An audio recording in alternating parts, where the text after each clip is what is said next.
when somebody asked me at a talk I was giving, what does it mean when somebody has doubt? Does that mean they doubt God? And I was like, oh, no. It's not always about God.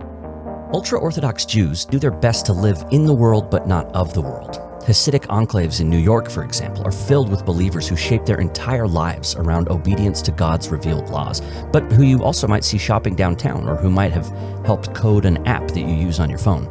As with any religious community, there are also members of the faith who come to doubt ultra-Orthodoxy's beliefs or to question its practices, and the consequences of that can be life-shattering.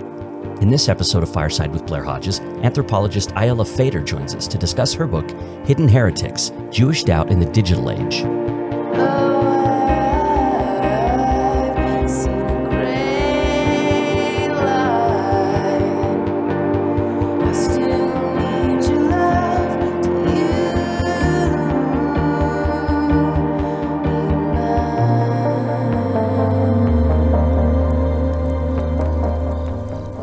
Ayala Fader, welcome to Fireside. It's a pleasure to have you here. Thank you. I'm so excited to be here. We're talking about your book, Hidden Heretics, which when I saw it, I had to pick it up, had to pick up a copy of this book. And right at the beginning of it, you introduce us to Yisrael. This is a Hasidic Jew, an ultra-Orthodox Jew, born and raised in a Hasidic community in Brooklyn, New York.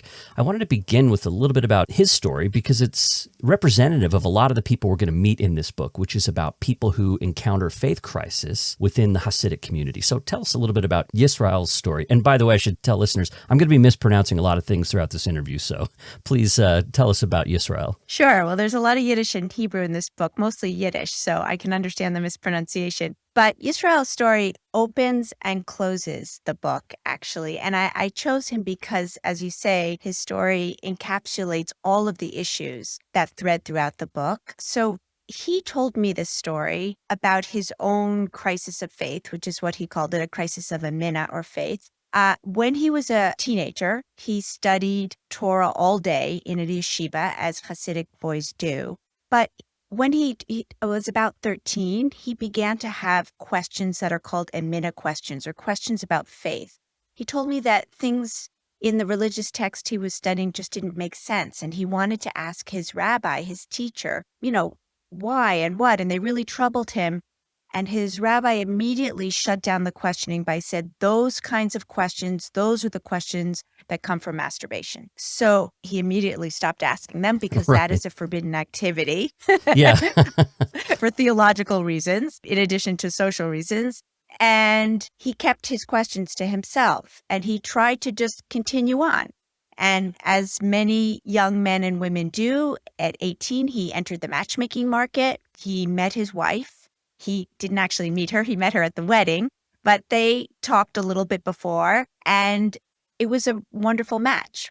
Matchmaking is parents try hard to have the couple be compatible, and he grew to love her very much. They began to have children right away. They had 5 children. But when he stopped studying Torah, married men usually do for a year or so after they get married, and began to go out to work, he began to work in IT. In tech, because you don't need a higher degree. He didn't even have a high school degree. And it was around the time that the Jewish blogs were really flourishing, meaning that all of these people would go, ultra-Orthodox Jews would go online and debate these theological and social questions. They would explore new ideas. And he had access and he went online and suddenly all of his questions returned to him. And he couldn't stop. He went online, he started to debate with other people, and little by little, his own sense of the acceptance, and in this case, faith means accepting that God gave Moses the 10 Commandments at Mount Sinai. That's the basis for ultra-Orthodox faith, that the literal words of God are in the Torah, and that God gave them to Moses. And over time, he came to stop believing that, and that affected his practice, but secretly. He did a little bit of testing. I write about this moment one Sabbath evening when Jews aren't allowed to use electricity if they're observant. And his baby started crying in her crib. And he knew that if he turned on the mobile, the musical mobile above her bed, that she would calm down. And he tested and he turned it on. And from then on, he began to break Jewish law secretly and in little bits. Eventually, he began to meet up with people because what happened online eventually, as people trusted each other, they began to meet in person. His wife, Ruchi, of course, eventually discovered, even though he didn't plan on telling her, and she asked him all kinds of questions. She was devastated because she was a very strong person in her own religious belief. She begged him to talk to their rabbi. He did. The rabbi recommended a number of therapists and required, actually, that he go to a number of what are called religious therapists. Those religious therapists didn't help him. Some were well-trained, some weren't. One thing I write about is that the loss of faith is sometimes considered mental illness in the community. It's pathologized. Mm-hmm. And eventually, he and his wife came to an agreement that he would never share his personal beliefs with the children, but that he would continue to live publicly as an ultra-Orthodox Jew in front of his community, but privately he would have some independence to go and explore. And she knew he was breaking religious laws. And that's actually the point where I met him, where he was just beginning to explore New York City and thinking about what his life could actually be. You talked about the rise of these blogs. What were these internet communities like early on? In the book, you talk about them coming around 2002 through 2009 was sort of the heyday of these blogs. What were these communities like? They began as yeshivish communities, meaning they were not Hasidic, but still ultra-Orthodox. It's a different variety of ultra-Orthodox Jews. But these Jews had more access to computers. Yeshivish Jews even go to college. It's not forbidden the way it is for many Hasidic Jews. So in the beginning, there were bloggers who became extremely well known, both among ultra-Orthodox Jews and to the wider public. I think for the wider public, there was a kind of dissonance of thinking about, ultra-Orthodox Jews online, the way there are for lots of religious communities who are online. There are many religious communities that are online, of course, but there was something about that sense of ultra-Orthodox Jews as representing the past, I think. But here there were these bloggers who became superstars who began to question the authority of rabbis and of the version of ultra-Orthodoxy, what they called the system, that they were living. And so people would post other forms of reading, like biblical archaeology, debating the age of the world, for example. Like I think the Torah says that the world is 6,000 years old. And they would bring in other scientific kinds of facts, or they would argue with certain rabbinical readings, or they would show. One blogger posted pictures of how ultra-Orthodox women dressed modestly in the 1950s and how much more relaxed it was compared to the modesty requirements for today. So basically, in some ways, they were historicizing the ultra-Orthodoxy of today and saying it's not that they're just continuing from Mount Sinai to the present, it's that we've, as ultra-Orthodox Jews, had lots of changes in our own lives. And what people told me was that the posts were great, but what was really important were the comments after the threads, where people debated. And I think the big thing about the J blogosphere was that people could be anonymous. Mm-hmm. So it was mostly men, the way blogs actually were in the wider public as well. But even women could come on anonymously and debate with men. Men of all different kinds of Jewish orthodoxies could debate together. And I think it was a place where people like Yisrael who had doubts could come and, number one, actually experiment with different ideas. But more important even was to come to those blogs and see that there were people that they admired who were not mentally ill, who shared their doubts. So it was a real space of affirmation, I think, and a kind of parallel or alternative explanation for why people might have these kinds of questions. And initially, the rabbis who were, of course, older, weren't paying much attention. But because even people who weren't online started to hear about them, one person said to me, there were many people who weren't online, although, in fact, the internet wasn't as policed until a little bit later. But people were talking about the blogs. He said in the men's mikvah, around the Shabbos table, people would say, did you see the latest posting? What do you think about this? So it spilled over into face-to-face life. And that's when rabbis began, not rabbis, but leadership in general of these communities began to get worried. And one person told me that some of the advisors to different leaders would actually print out the blogs and show them to some of the leadership and say, look what's happening on here. And anybody could be that person because there was so much anonymity. It could be the person that you were worshiping next to. Yes. And I think that's where the idea of a hidden heretic or a Bahaltana Apikoris in the singular, where that began to create a lot of anxiety in the more general public sphere of the ultra-Orthodox world. It allowed, as one person said to me, the man sitting next to you in shul praying so diligently could be somebody who had blogged. You didn't know. And I do want to say that being somebody who had doubts, living as what is called often now living a double life, that's nothing new in these communities or historically in ultra-Orthodox communities either. What was new is that usually people had to leave their communities to find any kind of fellowship or friendship or affirmation that they weren't crazy. Many men were seeking intellectual communities that understood Jewish history, things like that. They had to leave. And one older man told me he used to go, for example, to the public library in the Mid-Manhattan branch and, go to the Jewish studies reading room and meet others, usually Jewish academics there, and talk to them. But what was so profound about the Jewish blogosphere was that people could remain in the privacy of their homes or their work and still explore those kinds of things. I mean, Yisrael did that late at night when his family was asleep. The J-bloggers, as they called themselves, also compared themselves to a different historical period, which I was really surprised by. I hadn't expected. They called themselves maskilim, and that means a Jewish enlightener.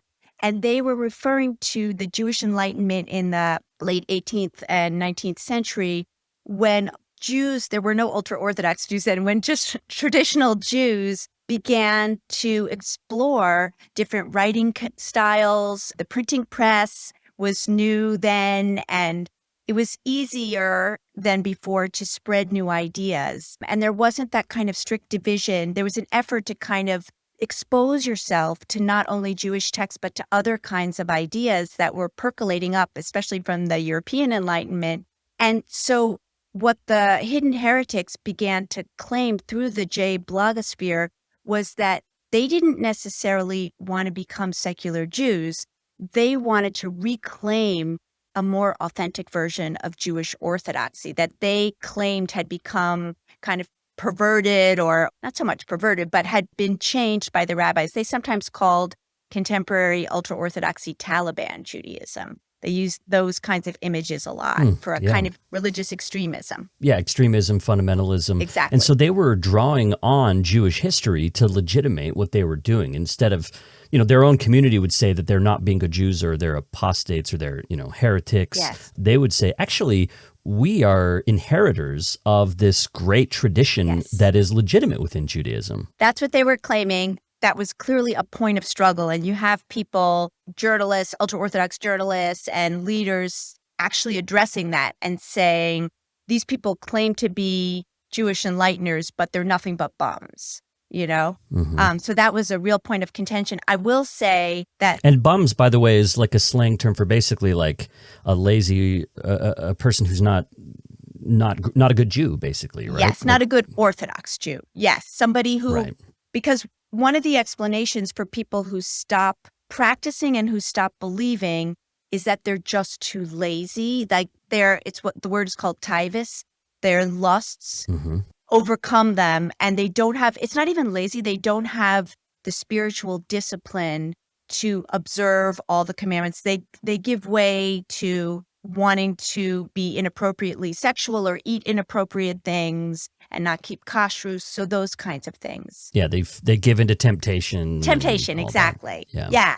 And I think what was really important to the people living double lives that I have spent time with was they were really saying, we are not bums, in fact. It has nothing to do with our lusts or temptations. We actually have intellectual problems with the narrative that we've been fed and the way of life that we are supposed to live. And we are actually making a real critique. Again, this word maskil or maskilim was really mostly for men. I never heard a woman, and there were plenty of women who were living double lives and had life-changing doubt. I never heard a woman refer to herself as a maskil. That's a negative, it's a masculinely gendered term. So in a community that is so separated gender-wise, women were even left out of the J blogosphere, and also opportunities for claiming a kind of equivalent intellectual challenge. But there were some women J bloggers, right? Wasn't what's her name? Spitzel Strimkind, which is a tongue twister. And she was unusual in that she entered the fray. The male bloggers respected her. I mean, she made critiques of the J blogosphere and said, men don't take us seriously. But she also blogged about her own story. It's public. You can go online and find it yourself. And she blogged from 2007 to 2008 about her own process of beginning to have doubts, which she does also trace to her own, through her job, through her access to online communities, which is interesting. So it wasn't masturbation and laziness for Spitzel Strimkin. No, it was clearly an intellectual quest. And but would she still identify as enlightened? Would she use that gendered term for herself? She used it in English, which I thought was interesting. In one of her posts, she said, enlightened, I'm an enlightened. But not usually, no, because that was a very kind of male lineage. Even though there were a few actually enlighteners back in the day, even in Jewish studies scholarship, it's only recently that we're hearing more about the women involved in the Jewish Enlightenment. It was very much biased, I would say, toward men who were more public and had more chances to be more public. Right. And if I remember correctly, too, now it was also because of the gender segregation that exists within the community, right, where male Jews would go to school and learn Hebrew and learn Torah and do all this stuff together, and women wouldn't, right? There was this separation of duties. Women would prepare to be housewives and things like that. Yes. And one of the things that I learned that I hadn't expected to, I knew that there would be gendered findings in this from my first book, Mitzvah Girls, where I basically studied women and girls only. Suddenly in this project, I was talking to men exclusively, and it really puzzled me. And it took me a while to actually meet women to talk to who were living double lives.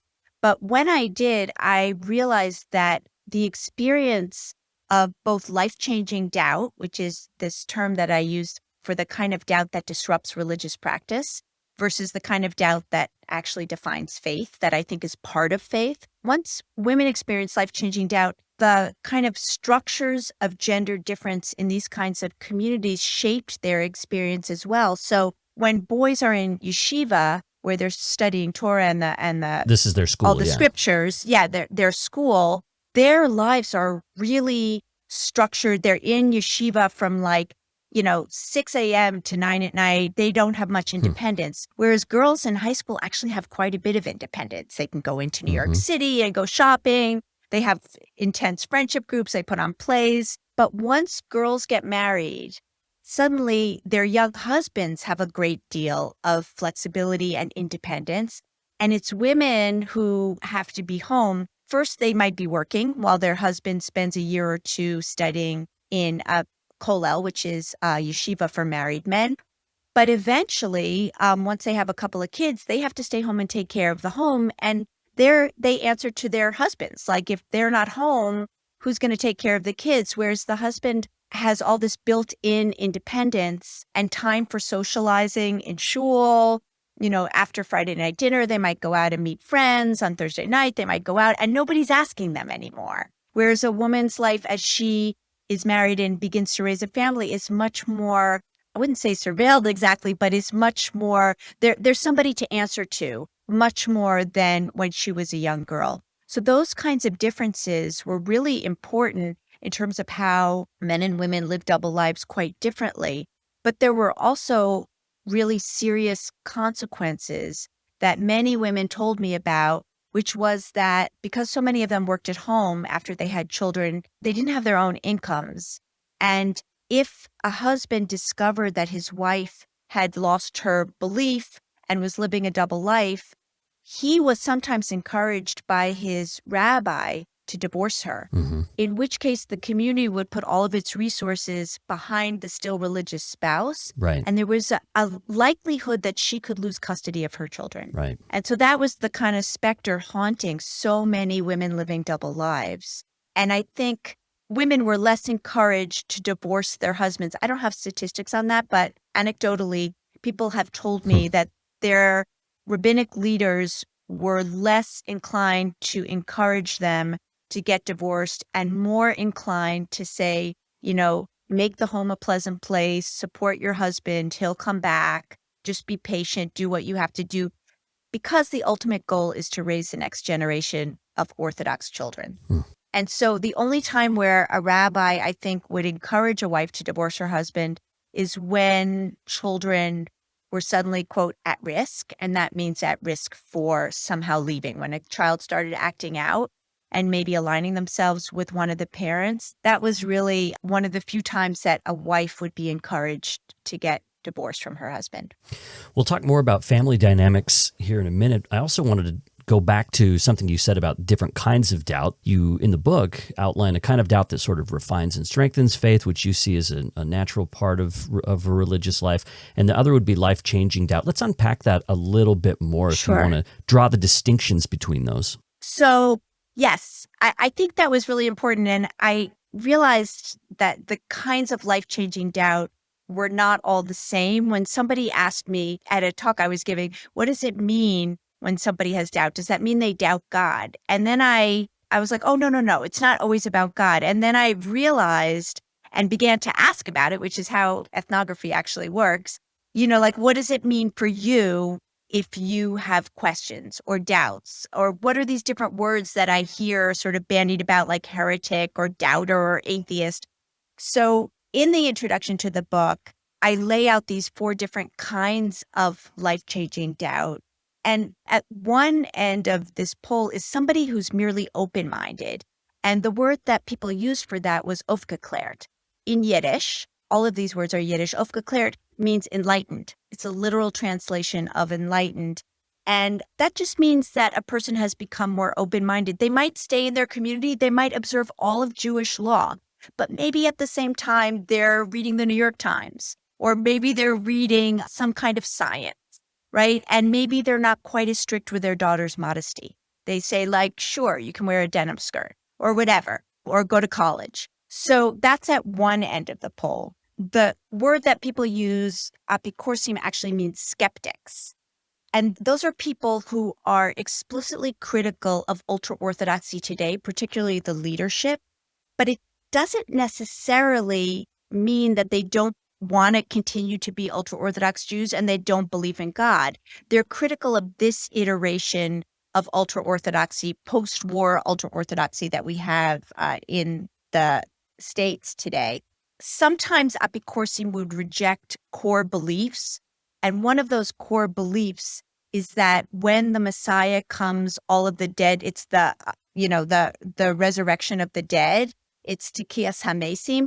So some of those skeptics did not believe in that literally anymore. Mm-hmm. And they were not necessarily, again, atheists. Heretics or kofrim were similarly critical of ultra-Orthodox leaders, but they actually had started to doubt the literal truth of divine revelation at Mount Sinai.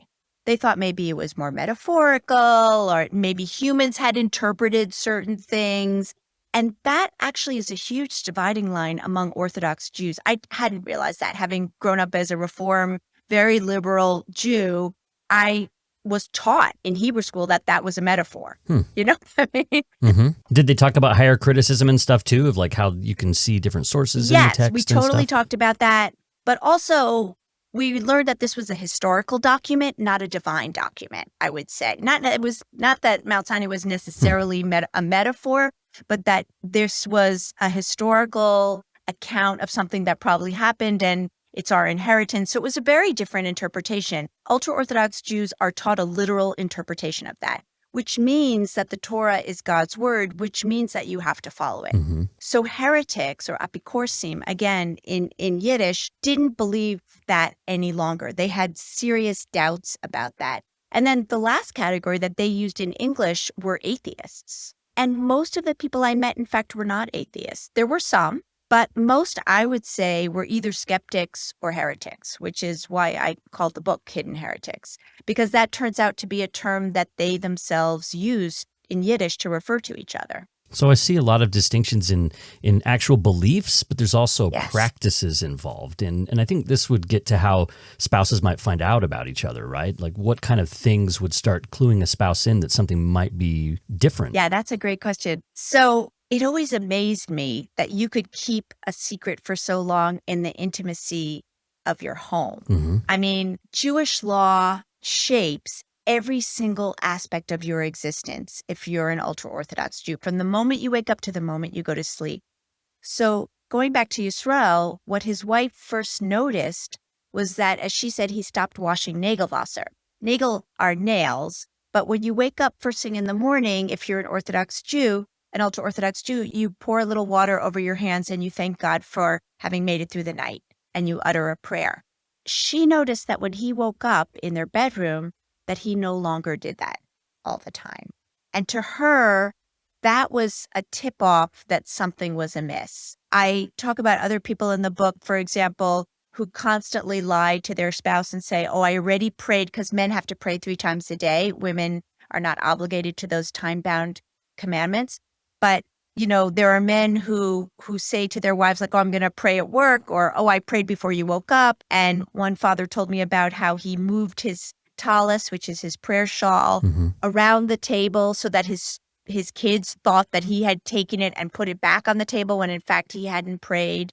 So there were all kinds of efforts that Hidden Heretics made to not let their spouse know or their kids, but it was usually those very small kinds of moments where a wife begins, or a husband begins to question. For a man, it was often when a woman grew her hair out under her wig. Some of the most stringent ultra-Orthodox Jews, and it's Hasidic Jews in particular, women will shave their hair and put on a wig and a hat usually. And it's a kind of heightening of the mitzvah that married women, of the commandment that married women have to cover their hair. There's nothing in Jewish texts that says how they have to cover their hair. So much of the kinds of practices today are, of course, interpretations, as in any religion. But By the way, does it say why they should cover their hair at all, or is it just they like, just cover do their it? hair so that they're not attractive to other men, and to show Mhm. the world that they are married and available only to their husbands. So it's a kind of protection of male sexuality in some ways. But the evolution of the wig is really interesting, because that happened in Eastern Europe as well, when a lot of traditional Jewish women who had exposure to quote unquote secular educations, either Polish or Russian educations, were actually starting to leave and were unhappy with the kinds of restrictions on their lives and just weren't covering their hair with a kerchief.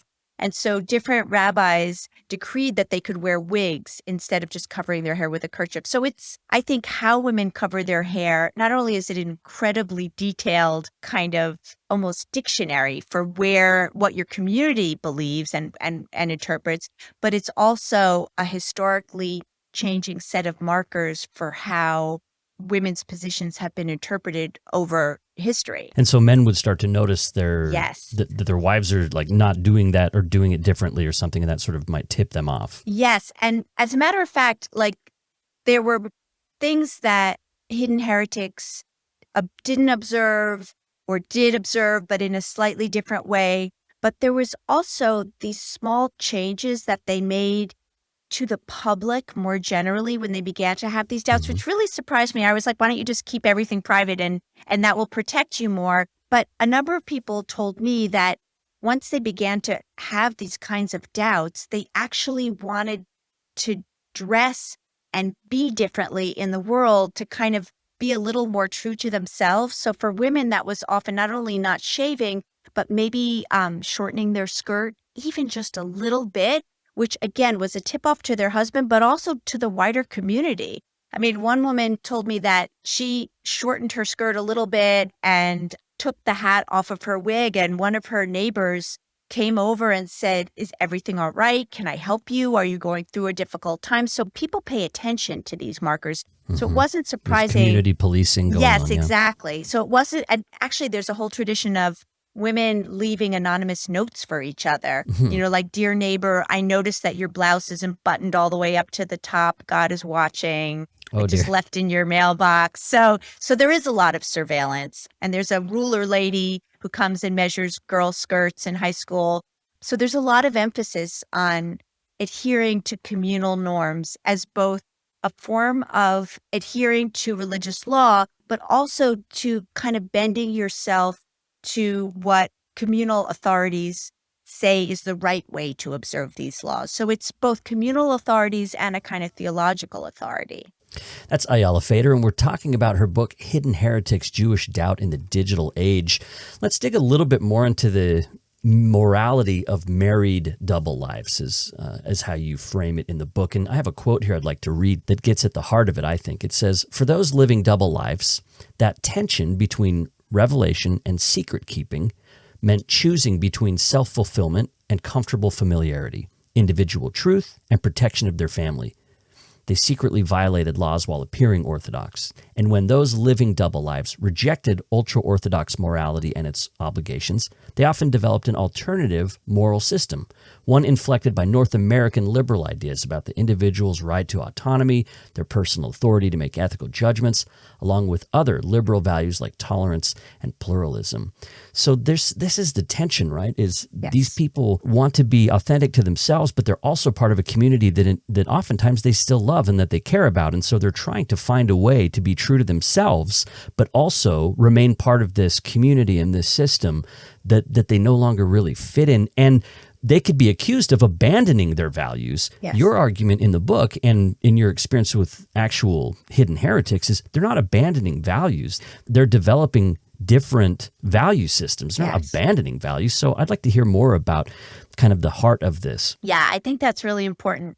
One of the things that really moved me when I was doing this research were the familial struggles that hidden heretics engaged in. And so many people said to me, I'd leave, I'd take my family and go to a different community, but it would break my parents' hearts. Like there was a sense that, or that if they acted out the way they wanted to act, if they stopped praying and didn't go to synagogue and just stayed in their families, their children would be marked by their behavior and would never be able to continue to live happy, healthy lives in the community because so much centers on matchmaking that if your parents, for example, leave and what is called going off the derech or off the path, and they leave their communities altogether, that's considered a kind of black mark on the marriage market. That means there's something wrong with your family, like something somewhere didn't go well. And so it makes it much harder for kids to find matches. So parents were really aware both of their own parents who had sacrificed a lot for them usually, and the Holocaust is really quite present in a lot of these narratives. Like the impetus for rebuilding after the Holocaust was very strong. There's often a grandparent, fewer and fewer now, but when I was doing some of the research, there was often a grandparent who was a Holocaust survivor. Their parents sacrificed many things for them. So I think hidden heretics felt intense obligation to their families, their extended families, and definitely the Jewish people.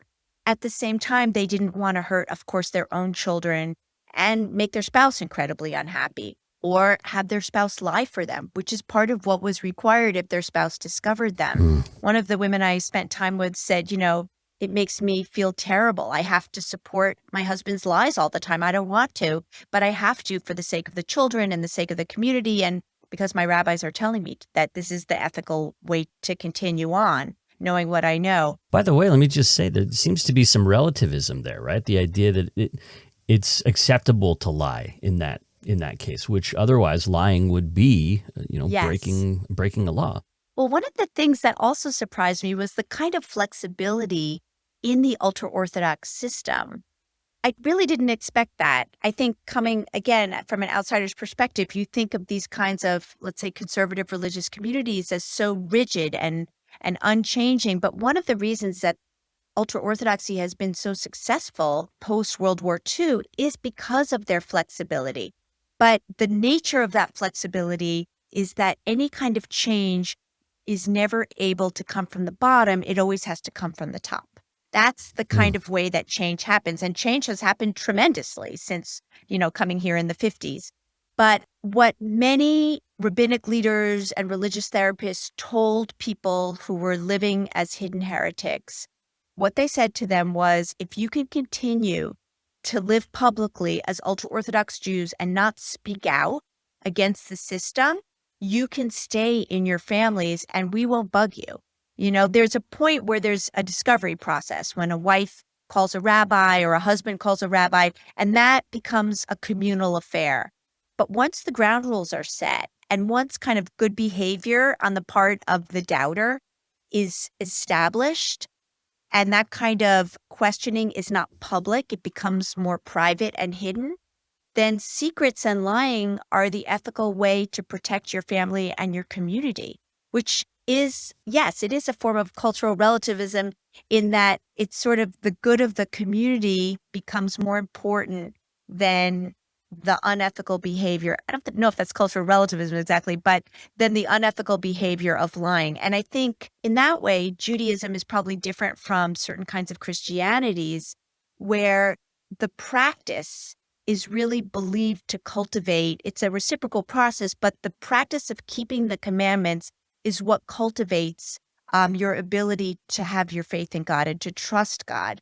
So for many leaders, the goal was just to have people continue practicing and then their faith would return. Yeah, and that's by just doing the stuff, right? Going to Exactly. worship services, doing the prayers, doing the washings, having the meals, doing the Yes. holy days. The right feelings would assert themselves. I think that broke down for Hidden Heretics. They did continue to do that. And because they kept doing it. Yeah, and their doubts didn't go away. Right. And so that was a real challenge to the system in a lot of ways, And you also talk about different ways that different couples handled it. So just to break them down quickly, like some spouses would kind of betray the other one. They would turn their spouse in and want to be done with it. Other spouses would flip the other spouse or sort of pull the other spouse along. And then others reached this kind of settlement. As you were meeting with actual people, did any of the couples really stand out to you and how they handled one of these different approaches? Yes. The interesting thing was because my work was so longitudinal, like over a period of, the research itself was about 5 years, but it took me a while to write this too. So it was almost like 7 or 8 years, really. Yeah. And people changed over the course of time. Some people were in the same position and they were sort of at a standstill with their spouse. Their spouse knew, their spouse was angry, and this was often women. And the husband, because he had an okay job, not in the religious world necessarily, had his own life. And he kept it under wraps, what his activities that were not okay, and had affairs probably, but with non-Jewish women. And it just was at a standstill. What really interested me were couples who changed so dramatically over that time period. And, there are some people who say living as a hidden heretic is just a period before everyone leaves. I don't think that's accurate. There are some people who live their entire lives as hidden heretics. That's the only kind of situation that they can have so that they're protecting their families. And really, again, living as a hidden heretic is a way to show your love in some ways of your family and your children in particular. And there was a lot of tension between people who left their communities. And you've seen those people in shows like Unorthodox. There's a lot of the memoirs that have come out recently about people who've left their communities. There was really nothing about people who stayed. And those two groups of people each thought the other was more cowardly and each thought the other was less ethical. I just did an interview with somebody who has a YouTube channel who left her community. And she said the biggest takeaway for her was the kind of ethical decisions and emotional sacrifices that people who stayed made for their families. She said she really hadn't understood that until she read my book, and she had much more compassion now for people who stayed. So I hope that that's one outcome of the book, is that both sides are making tremendous sacrifices. Whether you leave or whether you stay, you're struggling with very similar kinds of decisions. How they manifest is going to be, depending on your own situation. And a lot of people who leave do so before they get married, which makes it easier because you don't have children, of course. Sorry to rewind a little bit, but you mentioned this very fascinating dynamic to me of people who leave, people who go, both looking back at each other and sort of saying, you made the wrong choice, or, maybe judging each other. Did you find people that were sympathetic toward each other to say, hey, I get why you left? Or people who said, oh, I get why you stay. I understand. Yes, I did. And I found that mostly in the kind of advisors to people who were just starting to struggle. So again, going back to Yisrael, when he began to have these questions, he began posting on Facebook, of course, under a pseudonym, but he also got a lot of negative attention from people in his community.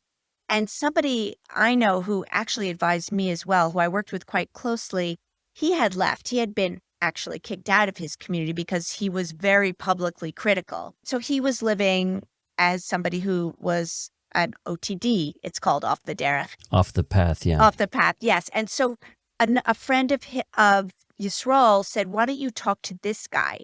He's done this whole thing. He can advise you.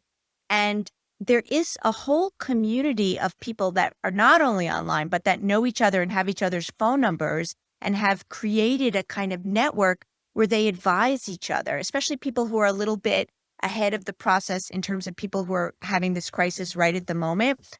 Another guy, for example, I was interviewing him, and while we were driving back to his house, he took a phone call from somebody else whose wife had just discovered that he was no longer keeping the commandments and was threatening to divorce him.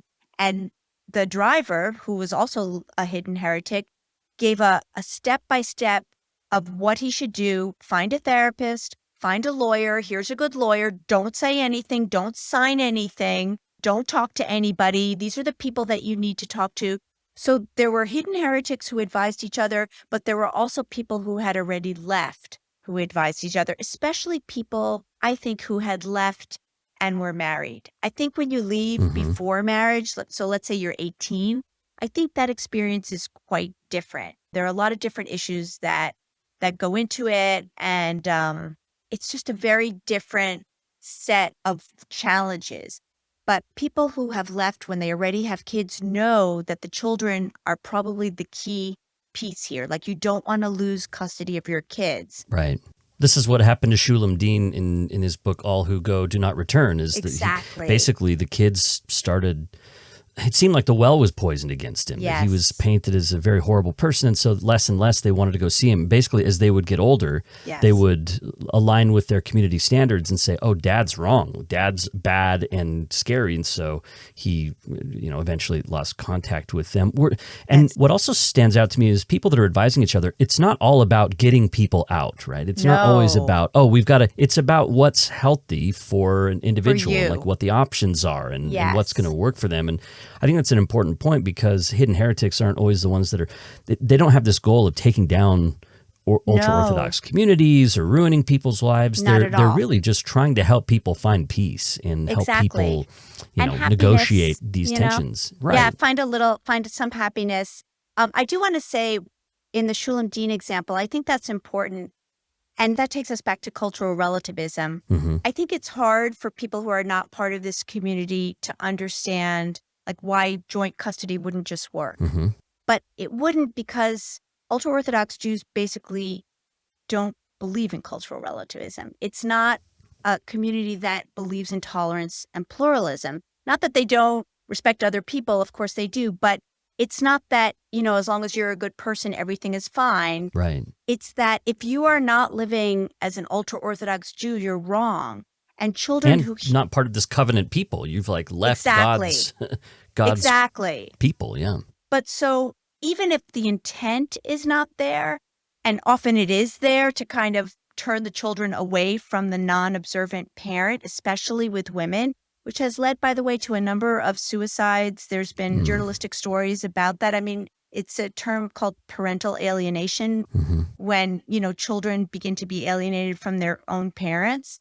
But even if children are not encouraged to reject their parents, it's a very fine line to walk, because children are hearing across the board, not only from their families, but from their own private Jewish schools, that the only way to be a good Jew and a moral person is to live this kind of life. And so it's almost incompatible to have that, this parent does this and this parent does that. It's not like one parent is a vegetarian and one parent eats meat. There's a moral kind of judgment there for the no longer observant parent, and that becomes really problematic for the children. So it's an awful situation. Although I do know of a few people who have managed to walk this line. Again, they left when they were already married with children, and maybe that's part of it. They had a very strong relationship with their kids, although Shulam did too. But he left, I think, a little younger. Yeah, his kids weren't 13 yet, so. Right. The people I'm thinking of, well, they also had young children. I think the legal system itself is changing a little bit. And there is, I hope, a kind of support among community members who are living sort of in between these two worlds who support each other. So I don't know. It's a real dilemma. It's also a dilemma for people that remain in the communities as well. A lot of the people that you met were struggling about how to ethically raise children, even though they wanted to stay within their communities. They didn't want to leave. And so they were kind of living double lives. They were being observant publicly and not trying to upset the community. But then they would also do things at home that differed from community norms and standards. And their kids would notice this. And then they were wondering, is it okay to raise kids in this community? What kind of struggles did you see from parents as they were thinking about raising kids within communities when they weren't really on board with the community all the way? Yeah. Well, if you have children, and I think you do, you know, you know that kids are really smart and very, they're anthropologists in their own families. They are very observant. So when they're very small, you can sort of pull one over on them, but you can't for very long if you ever can. So, and of course, people who are living double lives were very aware of this. And their goal, the goal that they articulated to me, was they wanted to introduce more open-minded ideas. That word again, aufgeklärt, like open-minded ideas, not, again, as you said, not to bring down the whole system, but to maybe loosen it a little bit and expand the parameters of how to be an ultra-Orthodox Jew. Mm-hmm. And they also knew that if they brought in really different ideas or encouraged certain behaviors, that their children wouldn't be able to function in the Jewish schools. Like, Jewish schools have an arm into your home. Like, you have to sign a contract as a parent. Like, I'm not going to have internet at my home or television. So there's a real consistency of message, I would say. So the Hidden Heretics try to very gently and carefully introduce new ideas, but ones that didn't challenge the authority of the community usually. And for some, like for a mom I knew, she asked her children to call the cleaning lady by her name and not to refer to her as the goita. That's the feminine for goy, right? The non-Jew, the outsider. The non-Jew, exactly. Like, she has a name and she's a person. So she was encouraging them to see non-Jews as people also. Or she would wear leggings instead of tights, and say, like, a mommy can wear pajamas. It's not a big deal. So there were, for small children, there were those kinds of differences. Some fathers were a little more provocative and challenged some of the received knowledge that their children got at school. One father consistently said to his children, like, that arts and crafts project that you're doing, where you count the pomegranate seeds is actually, and there's always 613, like the 613 commandments. Open up this pomegranate and you count it and tell me how many there are. And so the parent in some ways often got a kind of, again, there's a gender difference. Like, okay, the mother was a little more open-minded. That was okay. She was still doing everything she was supposed to and keeping a kosher home. But the father could be considered a little quirky, right? Or also a little open-minded. So there was a balancing line. The tricky part got when kids were older and when they saw, especially in my experience, between mothers and daughters who are so close, because as kids get older, boys spend more time with their fathers and then eventually really spend all their time in yeshiva, like in high school. With other boys only. With other boys and their rebbes. Yeah, they're separated completely, yeah. Totally separated. They come home at 9 for dinner and that's it. Whereas girls, continue to live at home and spend more and more time exclusively with their mothers, of course, their fathers too. But it's a very intimate relationship for everybody. And some of the girls began to see that their mother's sort of seriousness or earnestness in religious practice was not all it could be. And, teenagers can also become they can either become big questioners or they can become very earnest in their religiosity. Exactly, judgmental. And so some kids, and I really only talked to one or two, no one would, of course, let me talk to their child. One woman did. Toby did. Yeah. Yes, Toby did, which I was never quite sure why she did. Because her daughter was like saying Toby's got problems. Yeah. Maybe she thought you could help her daughter. Leah, I think is her name. Yes. Maybe she thought you could help her daughter loosen up or understand a little bit more or something. Maybe. Yeah. And I mean, that sort of speaks to my own role as an anthropologist in there. I think many people said to me, oh, talking to you, I feel like I'm talking to my therapist. And Hmm. I had to say again and again, I'm not a therapist. I'm just Right. interested in this. So it was a difficult role to be as the anthropologist, like curious, but also a witness to a lot of pain and those kinds of conflicts in families where I couldn't I couldn't really get involved. For example, with Leia, I couldn't talk very much about Toby. I told her, like, I'm not going to talk about your Yeah. mother to you, Right. Right. but she talked about her to me a lot. And I write about how at one point she began to cry and we stopped the interview. She got really upset and she said, you know about my mother, don't you? And we turned off the tape recorder and Mm. it was really upsetting. And I didn't, I wondered, like, did we cross a line here? Hmm. Like I backed off completely. But then as I write about, she called me and said, I want to do another interview. And Right. I was surprised and I wasn't sure what my ethical obligation was either. I was very curious, but to why she wanted to talk again.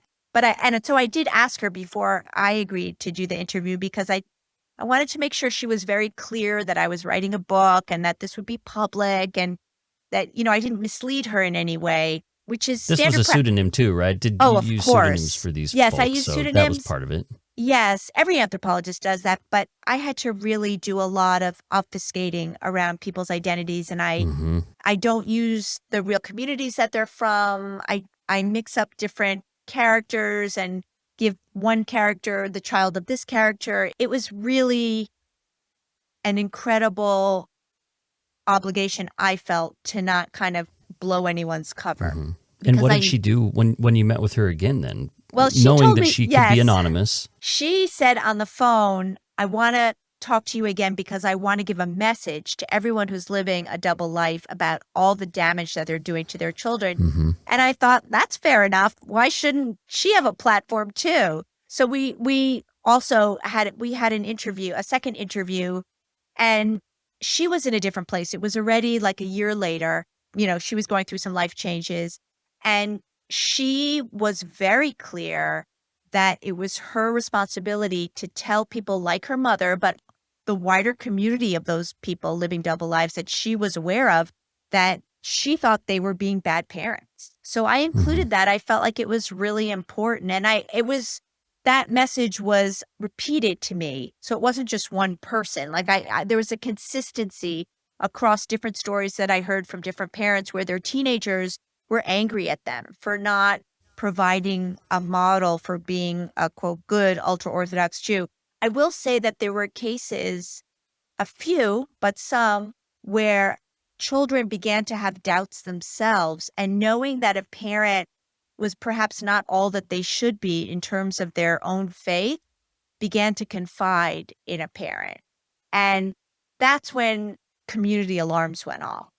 And that's when many were advised to get divorced because, again, the real focus here is on continuity and raising from or ultra-Orthodox Jewish children.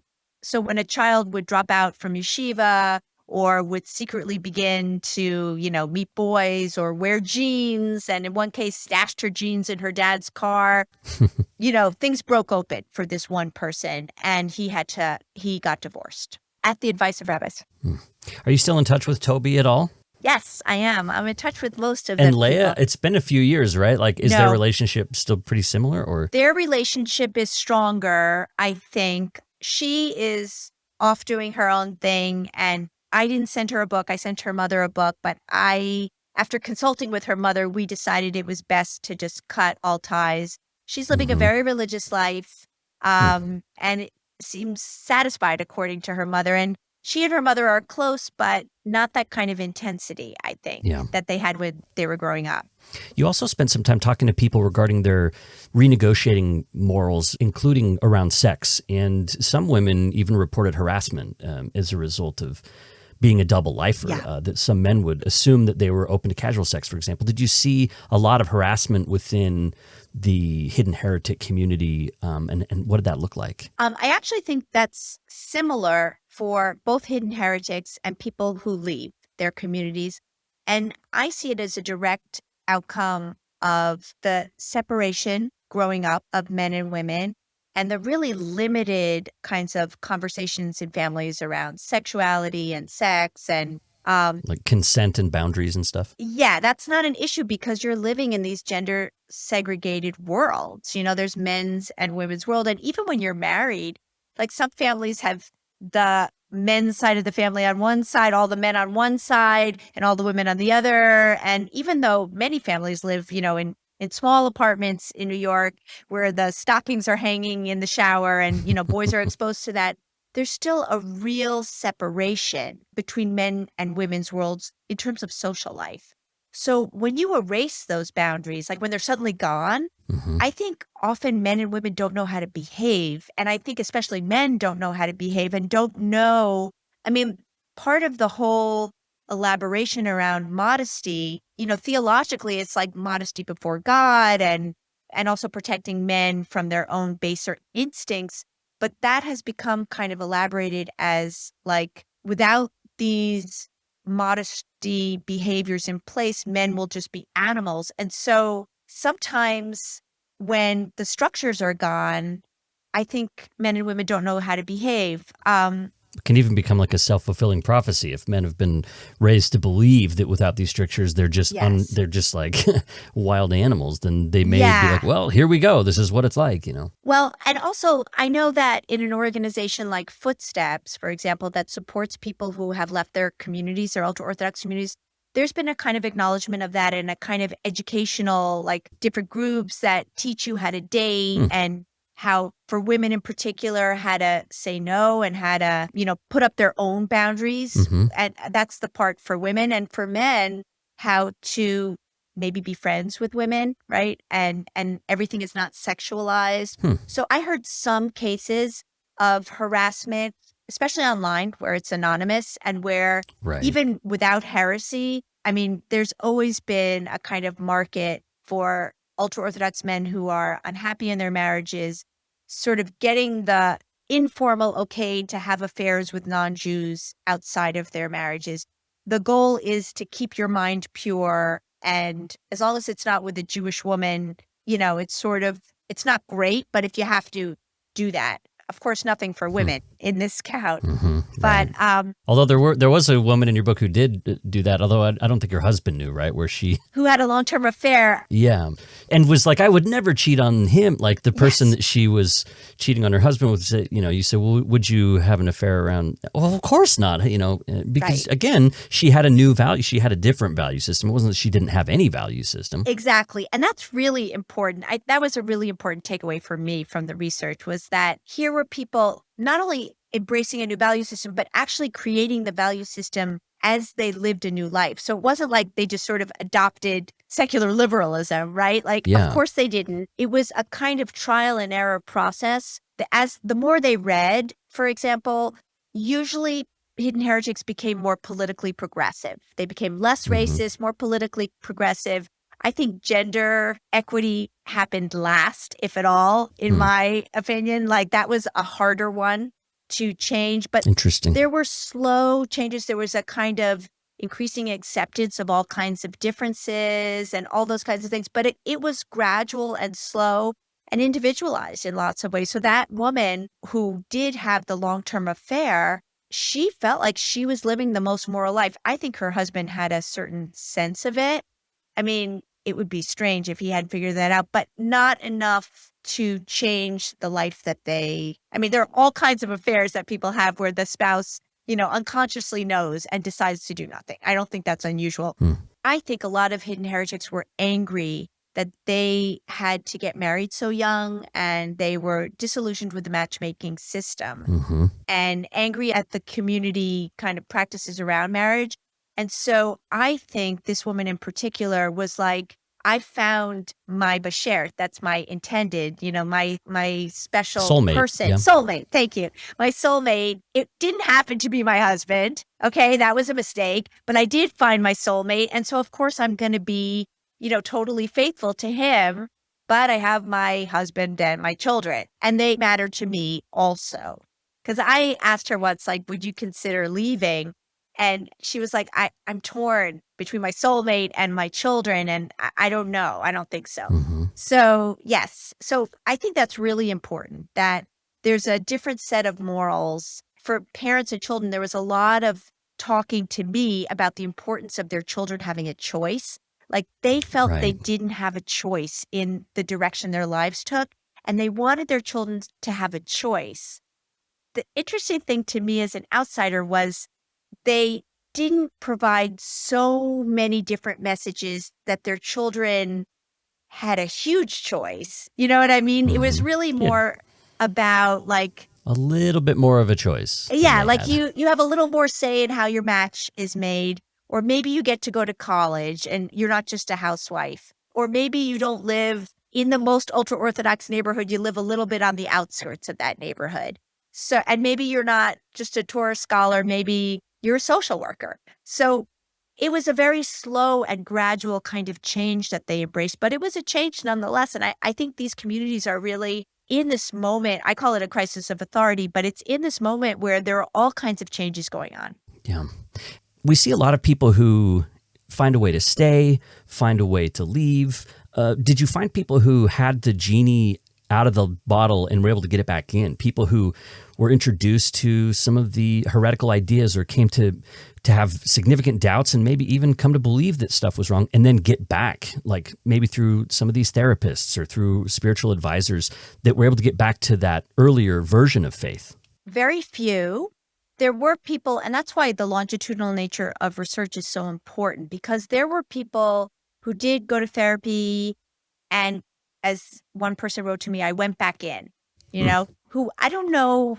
But did they I don't know whether believe though, right? Like, did someone come to a point of saying like, I don't think God gave Moses the Torah, and then later we're like, actually, no, I think he did give Moses the Torah? I think it was more a question of how you practice. Hmm. You know what I mean? Or giving it a shot. And I think it was more around the behavior rather than the interior belief. Remember that interior belief is, of course, important in Judaism, but not as much as practice, I think. That's my understanding.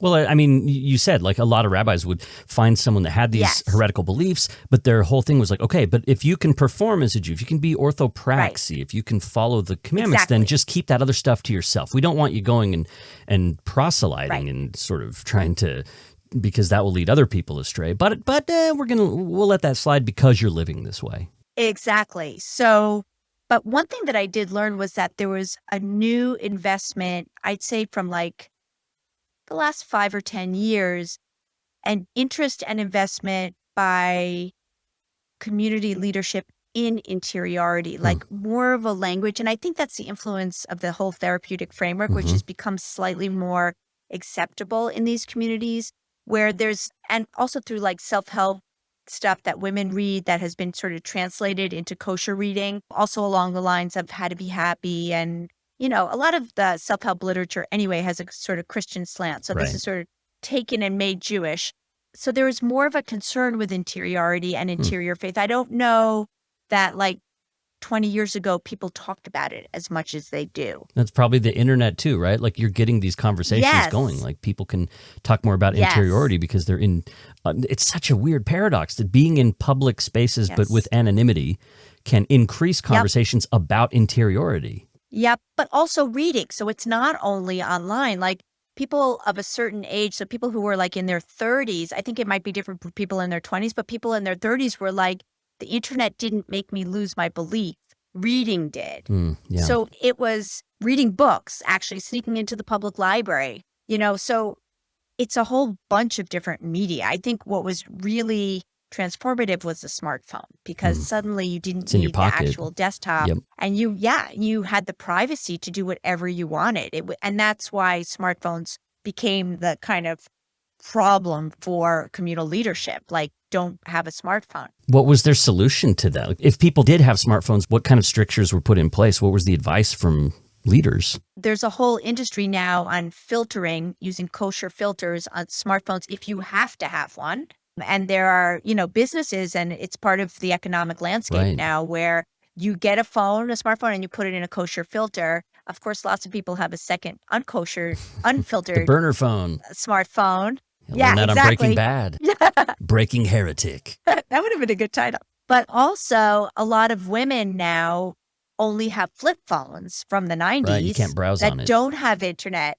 Right. And that's a very public way to say that you're not on the internet. So there's also a performance to it, right? There's a signal. Yes. You're very publicly saying, like, no, I have a flip phone. Yeah, it's both public and private at the same time. It's really interesting. Yeah, and I want people to check out the book to see more about the different kinds of interventions that are made from rabbis, rebbes, therapists, some who are actually professionally trained, some who aren't, life coach type. So you get that all in the book. I want to mention, too, before we move on as well, you do mention a lot of LGBTQ issues. There are people within the communities who are negotiating, navigating those things. We don't have a lot of time today to talk about that, but for people who want to check out the book, that's also an important discussion here. We're talking with Ayala Fader. She's professor of anthropology at Fordham University and author of the great book Hidden Heretics, Jewish Doubt in the Digital Age, which I also want to mention was a finalist for the Sami Rohr Prize in Jewish Nonfiction. So congratulations for that. Thank you. All right. We've talked a little bit about your method, about the ethics and some of the questions you had and difficulties you faced doing this kind of research. I wonder what kind of responses your work has received from within the ultra-Orthodox community. And I know this is a group that doesn't often read outside books, and so it's probably not a bestseller within the communities. But I'm interested in what kind of responses you've gotten. Are there any criticisms that you've gotten that shed some new light on the work for you? What kind of responses did you get? Yeah, that's a great question. Let me say that these communities do read books about them. They read all books about them. And they're very... Really? Yes, they're invested. It's not like forbidden evil kind of stuff. It is forbidden. But people in these communities are really invested. They're savvy political actors. They're not living in some imagined shtetl. And they're deeply invested in their own public representation. So even when, for example, there was that My Unorthodox Life reality series about that woman who left, there was a huge media campaign by Orthodox women who said, my Orthodox life is wonderful, and said all these amazing things that they were doing. So there's a lot of engagement with their own representation. And even when things are forbidden, for example, like watching Unorthodox, I know many people who downloaded it to Telegram and just watched it secretly. So there's that split again between what you do in private and what you do publicly, you know? So having said that, I have not gotten any response from the wider ultra-Orthodox community. I was anxious publishing this because I do make a critique of some of the religious therapists who aren't trained and life coaches. I sent my book to the people I worked with, and I didn't hear anything back about that. So there's that. So I haven't gotten pushback, for example. In my first book, I did get some pushback. Like, people had read that book and said, like, who is this person anyway? Like, is she pretending not to be part of our community? How did she get this information? Who talked to her? So far, I haven't heard anything like that. What I did hear from were people living double lives and people who had left. From people living double lives, I've gotten some pretty intense, like, Facebook and Instagram messages and WhatsApp messages saying thank you. Like, thank you for writing this. I didn't know all of these people were having my experience too. So a kind of validation, I think. And from people who've left, a similar kind of, oh, I didn't know. I sort of what I said earlier, like that woman with her YouTube channel, like, oh, I didn't know it was so hard to stay. So a kind of recognition that perhaps these groups should be, in fact, have more in common than difference. What was really important to me, actually, was the people that I worked with feeling okay that they trusted me with their stories. And I'll tell you a story that I haven't written about, which is that right before the book went to press, it was all copy edited, and I was about to get the proofs.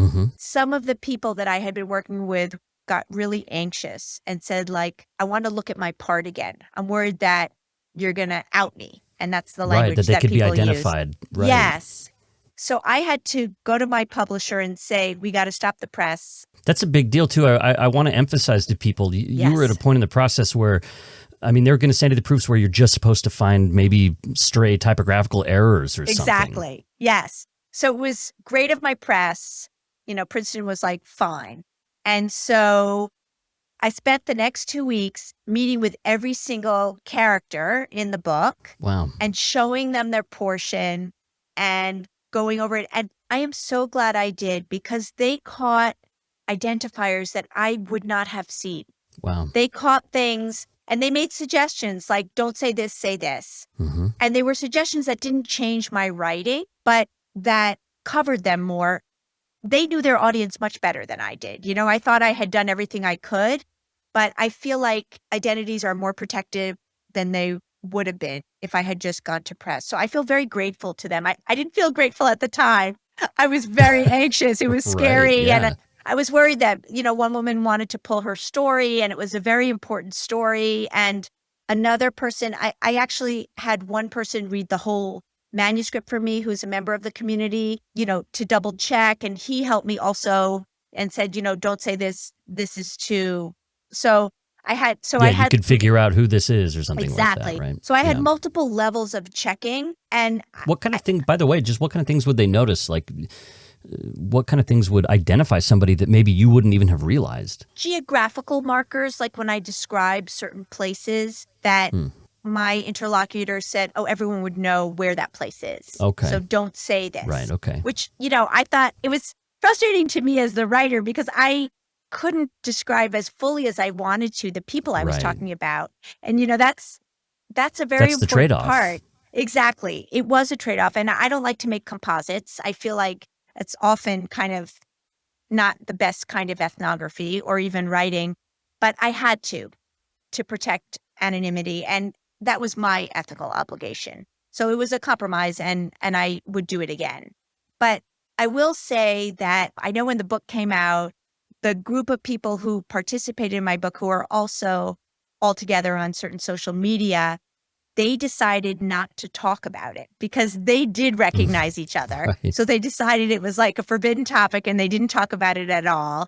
But privately, in fact, I just got an email a couple of months ago from one of the women who wanted to not to pull her story. And she said, it's been a year. So far, so good. No one has recognized me. I finally sat down and read your book. I read it in one sitting. I'm glad I participated. I know it's an important story. And this was the ultimate compliment. She said it wasn't even boring for an academic book. For an academic book, of course. How did you calm the fears of someone who, she wanted to pull it all the way. What was your response to that? How did you maintain it? And I get the feeling that if she really put her foot down, it feels like you would have pulled it out. Would you have? Of course. Yeah. She had signed, I have informed consent from my university, so they all signed releases.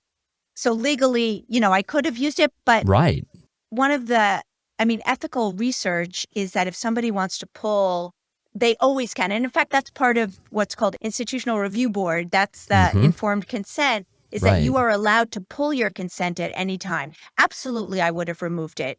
But I and another person tried to convince her that if we changed the details enough, she would be recognizable, and that it was a very important story. She had a story that was kind of paradigmatic of many people in the same way that Yisrael was, but it was a very extreme case in some ways. And I felt like it was a really important experience to put out there.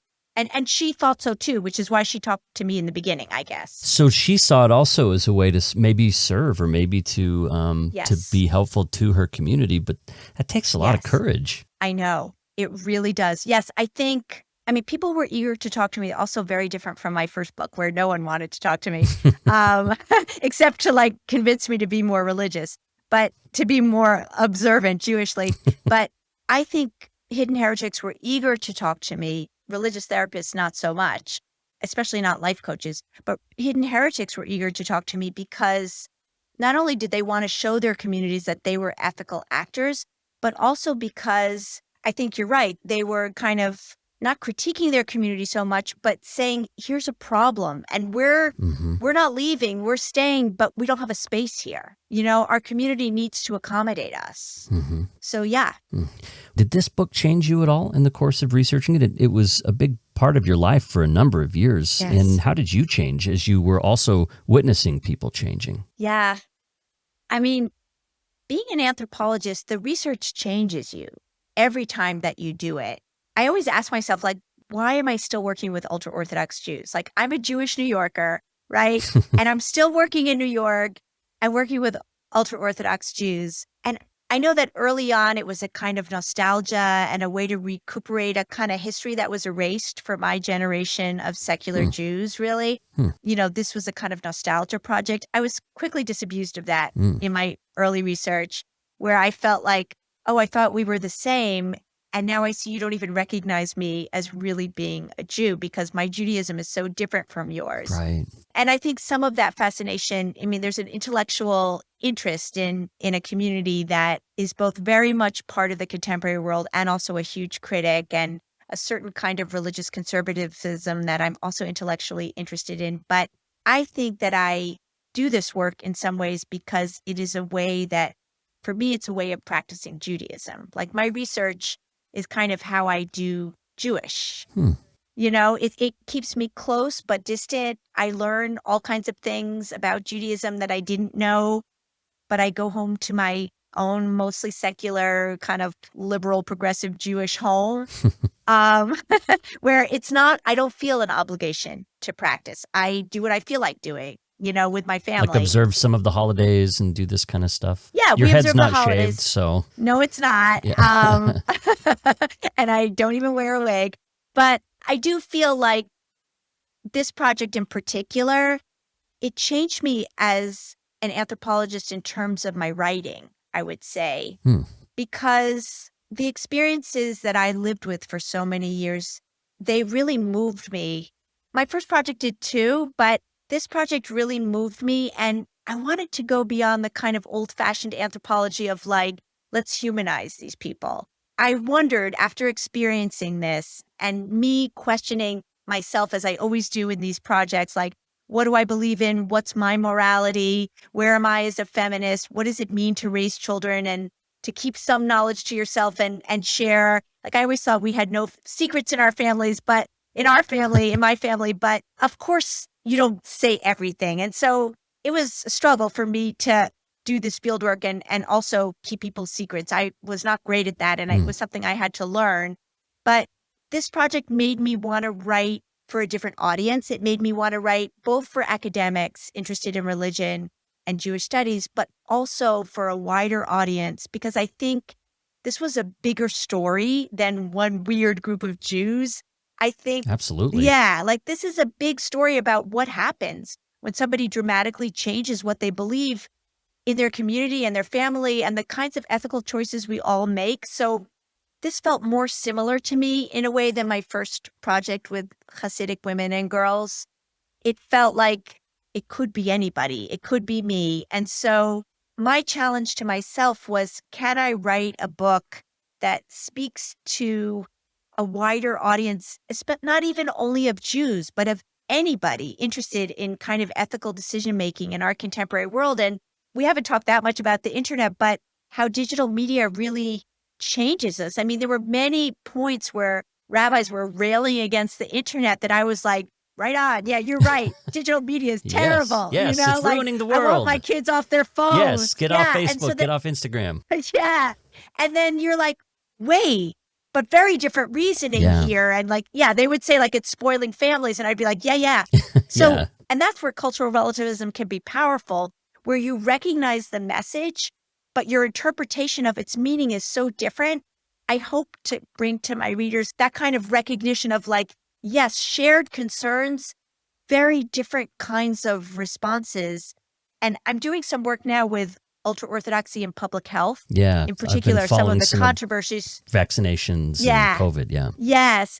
And that's an even bigger challenge, and my challenge to myself is, how and why do I write about this? Like, what are the goals? What is the broader kind of purpose in sharing such a different story for an audience who doesn't have an investment? I mean, I love to write for a Jewish audience. They do have an investment. And I discovered that from my first book. Like, there's an amazing Jewish general public, the readership, like, just wide ranging and amazing. I mean, my uncle's bungalow colony had me come and visit their book group up in the Adirondacks, which was a delight. But can I reach beyond the kind of Jewish public and speak More broadly, yeah. Yeah, to a thoughtful audience of people who are struggling with like key issues of our times.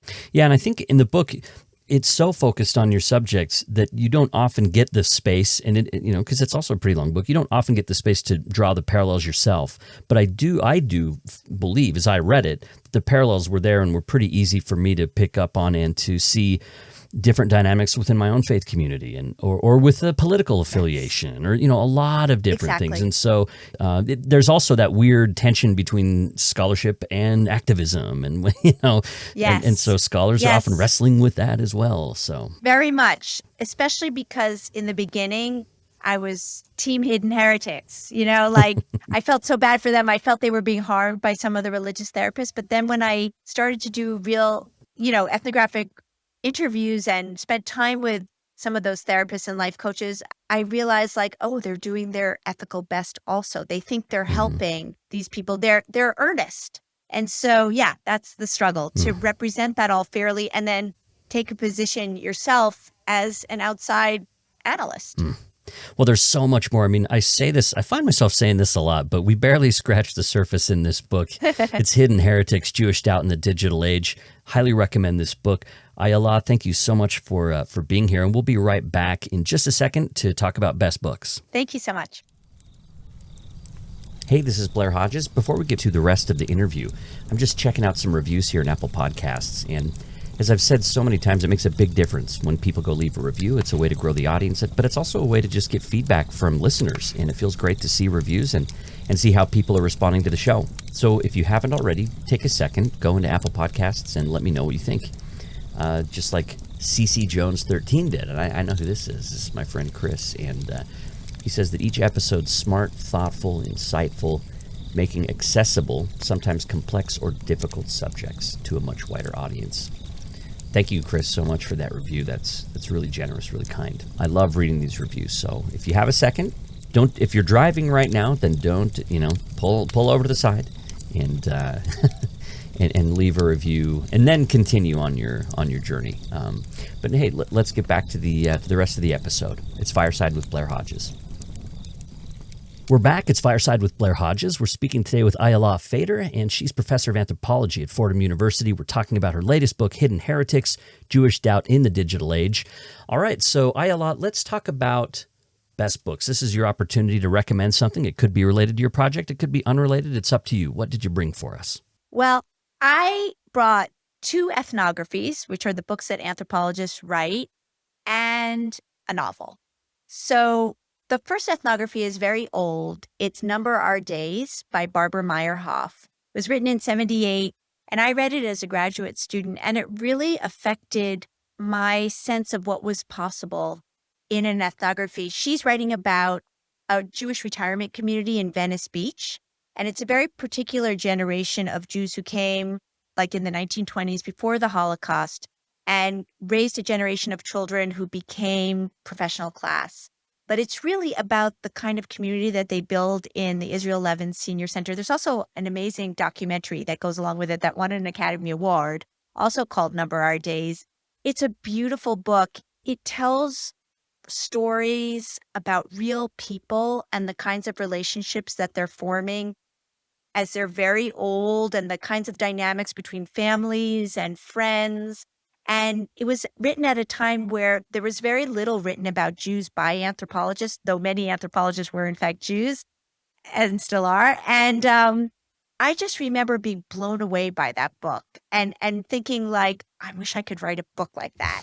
So that was a book that I kept close to me when I was writing this. Really quick, it's so dated. Were there any methodological changes since then where you say, okay, that was of its time? It was a really innovative book. No, because it was a super innovative book. It took a lot of liberties with writing. One of her main characters is actually dead, and she has endless conversations with him at the end of each book, even though he's a ghost. So there was a lot of literary experimentation that I found exceedingly contemporary and relevant. Yeah, experimental as a even, fact. Yes, quite it was a real boundary breaking book at its time. And she included herself. I included myself. Every anthropologist at least positions themselves in the book. Right. Yeah, you're there. She was one of the early feminist scholars, and she trained a whole generation of feminist anthropologists, many of whom were my own mentors and that I admired.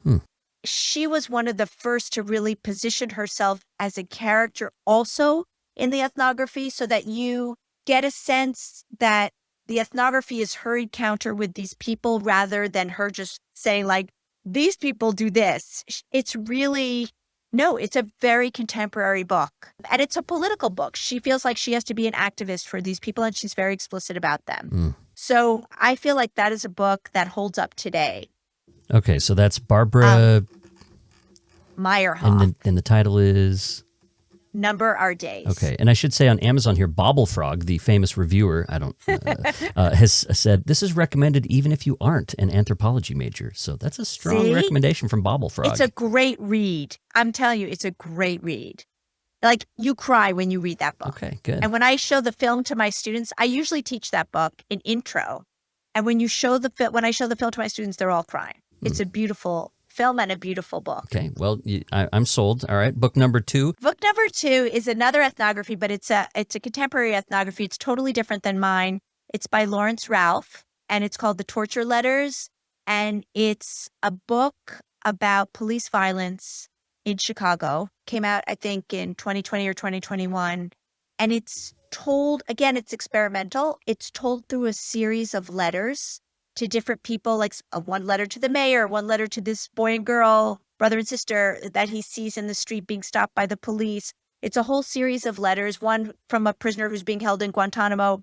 And it's both a form of activism and experimental writing and something that's eminently readable. Like, again, a beautifully written book that makes you see your world in a different way. I felt like, especially after Black Lives Matter movement, it was something that I felt so grateful to have access to. And is that what led you to it? Was like kind of during that, I know in 2020 was a big, yes. Well, 2020, like when I started teaching again, so it was in 2020, yes, in the spring, I was like, I have to change my introduction to anthropology syllabus. It's too white. It's too linear. I need to shake things up.